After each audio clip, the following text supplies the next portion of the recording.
তুমি এখন যেটা দেখছো এটা শুধু একটা অ্যাপ না, এটা একটা শক্তিশালী মনস্তাত্ত্বিক যন্ত্র। হ্যাঁ, আমি কথা বলছি ফেসবুকের। ফেসবুক কি শুধুই সময় কাটানোর জায়গা, নাকি এটা আমাদের চিন্তা, অনুভূতি, এমনকি আচরণকেও বদলে দিচ্ছে ধীরে ধীরে?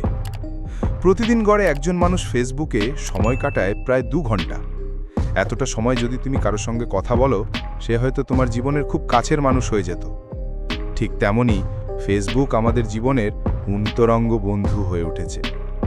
ফেসবুকে লাইক, কমেন্ট আর শেয়ার এগুলো শুধু ডিজিটাল ফিচার না, প্রতিটা নোটিফিকেশন আমাদের মস্তিষ্কে ডোপামিন নামক এক হরমোন ছেড়ে দেয়। ফলাফল, আমরা আসক্ত হয়ে পড়ি। এই আসক্তিটা আমাদের মস্তিষ্কে ধীরে ধীরে fear of missing out, FOMO তৈরি করে। মনে কিছু যেন মিস হয়ে যাচ্ছে এমন মনে হয়, এর ফলে আমরা বারবার ফেসবুক চেক করি।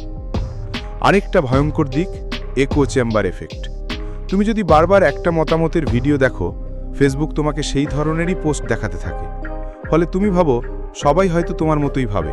আসলে না, এটা আমাদের চিন্তাধারাকে সংকীর্ণ করে দেয়। এই জন্যেই সামাজিক মিডিয়ায় ঝগড়া, বিতর্ক, এমনকি হিংসাও বাড়ে। অনেক গবেষণা বলছে ফেসবুক বেশি ব্যবহার করলে অবসাদ বা ডিপ্রেশন, একাকিত্ব, এমনকি আত্মমর্যাদাহীনতা বাড়ে।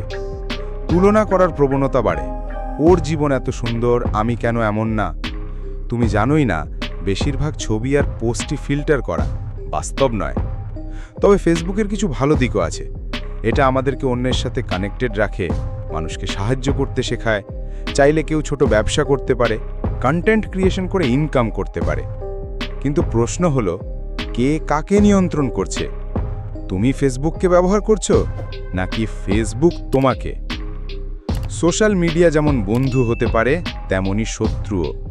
সাবধান থেকো, সচেতন থেকো, কারণ এই পৃথিবীর সবচেয়ে দামি জিনিস এখন আর টাকা নয়, তোমার মনোযোগ, আর সেটা যেন কেউ না চুরি করে।